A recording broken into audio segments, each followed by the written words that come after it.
গেছে আছে মধুর মিলন মেলা, ভেঙে গেছে আছে হাসি আর রঙের খেলা। কোথায় কখন কবে কোন তারা ঝরে গেল, আকাশ কি মনে রাখে? মুছে যাওয়া দিনগুলি আমায় যে পিছু ডাকে, স্মৃতি যেন আমার হৃদয়ে বেদনা রঙে রঙে ছবি আঁকে। হ্যালো ভিউয়ার্স, আশা করি আপনারা সবাই খুব খুব ভালো আছেন। আমিও ভালো আছি। আমি আপনাদের সামনে আর একটা নতুন ভিডিও নিয়ে চলে এলাম।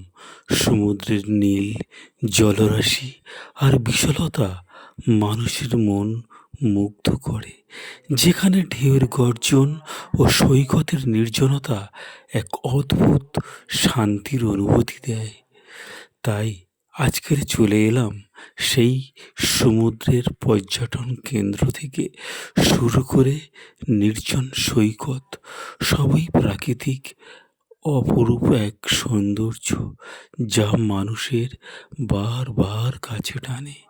নিচু সমুদ্রের নীল জল আর প্রাকৃতিক সমুদ্রের মেলবন্ধনে একটি ছোট্ট গল্প বলে দেয়। কেন যে কেবলি মনে পড়ে গো অসময়ে নীল আকাশে, কতদিন কত মেঘ ধরে গো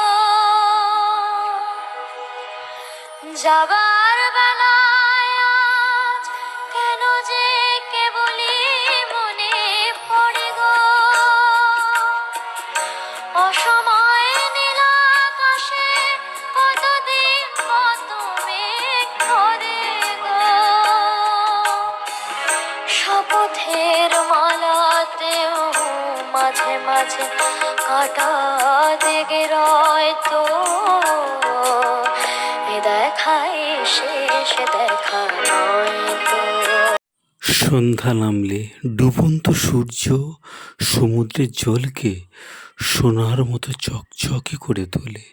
হঠাৎ ঢেউয়ের সাথে ভেসে এলো একটি অদ্ভুত সুন্দর ঝিনুক, আর সেটা তুলে নিলাম যেন সমুদ্র তাকে একটা ছোট্ট উপহার দিয়েছে।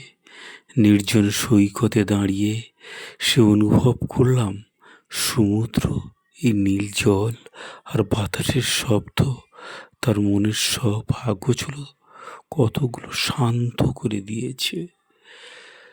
সেই দিন থেকে আমি বুঝেছিলাম সমুদ্র শুধু জল নয়, সমুদ্র হলো শান্তির এক অপরূপ ঠিকানা।